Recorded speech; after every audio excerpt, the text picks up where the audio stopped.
A rebound relationship is one that people often enter soon after a breakup just to suppress or escape pain, feel less lonely, make their ex jealous, seek revenge, or prove how much better off they are without their former partner. Now, as you might expect, rebound relationships tend to be very shallow, short-lived, and dysfunctional. Now, what's interesting about these relationships is that they often follow distinct stages.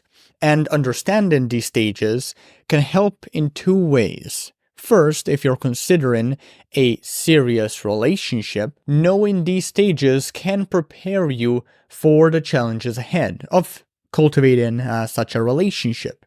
Second, if your goal is to get your ex back, understanding what they're going through in their own rebound can help you predict whether you still have a chance to mend your relationship or not. So let's start with stage number 1, the pre-rebound stage. Now this stage begins when someone feels the vast freedom that comes from the absence of their ex, of their significant other. Now as a result of this freedom, a person usually starts dating. Some do it out of excitement, while others do it out of anxiety, neediness, or fear of missing out. The latter often leads to a rebound relationship, by the way. Of course, this is pretty obvious, but what's more important is that at this stage, the person who has dumped, so the dumpee, generally has a harder time coping with the breakup. They also grieve longer and more intensely compared to the person who initiated the breakup, that is, the dumper.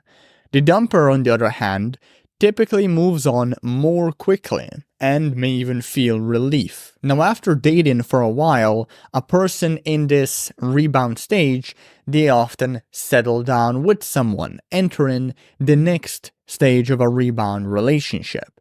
And this stage is named the honeymoon stage. Now this one typically lasts between 6 months to 1 year, and during this time, the person in this relationship, they become infatuated with their new partner. They crave, for example, constant communication and physical closeness, often overlooking their partner's flaws and exaggerating their strengths. The relationship essentially feels euphoric, and sometimes the person becomes obsessed with this new partner to a point even, occasionally, of losing sleep and experiencing a lot of these intrusive thoughts. However, this intense emotional high can quickly become toxic, leading, or well, at least even more toxic, leading to codependency, to jealousy, even impaired sexual performance. Now this stage can also cause people to see their new partner as their soulmate, which can make the relationship feel overly intense and lead to problems down the line of idealizing and romanticizing, well, the other person, the partner. And this kind of leads us to stage 3, reality and conflict stage. Now, in this pivotal stage, reality, as the name implies, sets in. The person essentially starts noticing their partner's flaws and imperfection, and they begin assessing whether they can live with them or not. And conflicts, also as the name implies, also often arise during this stage, and couples either resolve them or they continue or amplify the conflicts, leading to a downward spiral that often causes the couple to, well, get into a lot of unnecessary drama that just causes resentment and anger. Now, if a couple resolves their conflicts, they must accept that, well, similar issues will likely resurface throughout the relationship.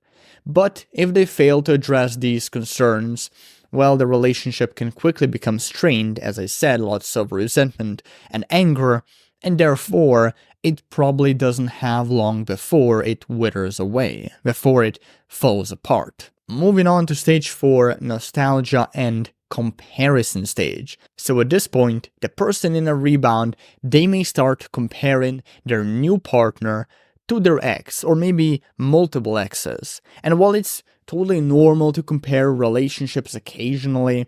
It becomes very unhealthy and detrimental when it turns into this obsessive reminiscing about an older relationship that maybe even then, in turn, turns into missing an ex or missing multiple exes. Now, these intrusive thoughts, obsessive thoughts, rumination, whatever you want to call it, it can lead to growing resentment toward the current partner, especially when they, for example, fall short of what the ex once offered, right?